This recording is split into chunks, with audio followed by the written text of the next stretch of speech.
محمد نبینا بنور هدینا۔ السلام علیکم ورحمۃ اللہ وبرکاتہ۔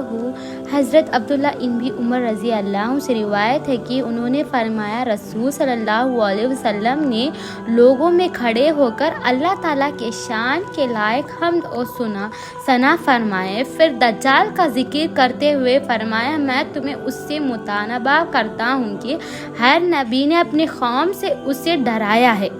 نوح علیہ السلام نے اپنی قوم کو اس دجال سے ڈرایا تھا، البتہ میں تمہیں ایسی بات بتا رہا ہوں جو کسی نبی نے اپنی قوم سے بیان نہیں فرمائی۔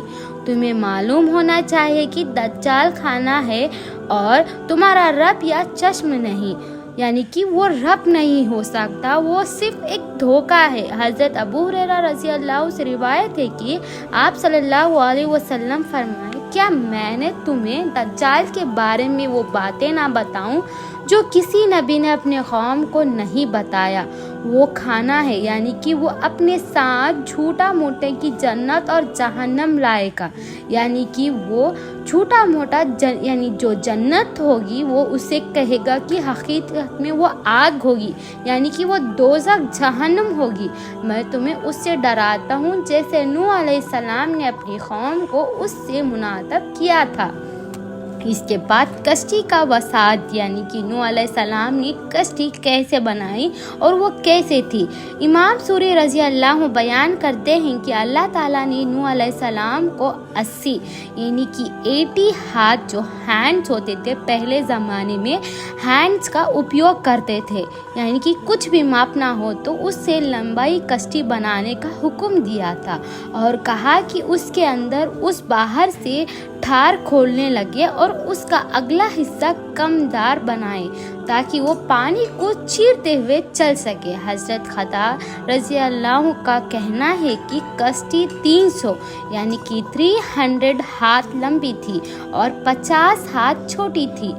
میں تمہیں تورات میں اسی طرح لکھا ہوا تھا، یعنی کہ تورات میں اسی طرح لکھا ہوا تھا۔ ان سب نے اس کی بلندی تیز ذکر کی ہے۔ اس کی تیسری منزل تھی، یعنی کہ 3 منزل تھے، ہر منزل 10 ہاتھ بلند تھی۔ نیچے منزل میں مویشی اور جنگلی جانوروں کے لیے تھی، درمیان منزل انسانوں کے جو بیچ میں تھی وہ انسانوں کے لیے تھی، اور بالائی منزل پرندوں کے لیے تھی۔ اس کا دروازہ چوڑے میں تھا اور اس کا اوپر کی ایک چھت بھی تھی، یعنی کہ اس کے اوپر ایک چھت بھی تھی۔ طوفان کے آمد اور نجات پانے والوں کو شکر ادا کرنے کا حکم۔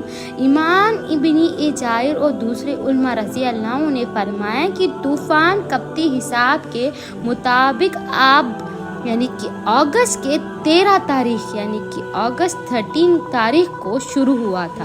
قوم کے مسالخات درمیان سے اعجاز اور خار نوح علیہ السلام نے اپنے رب سے دعا کی اور اللہ تعالیٰ نے دعا قبول کر کے بعد کر قوم تباہ و برباد کر دیا۔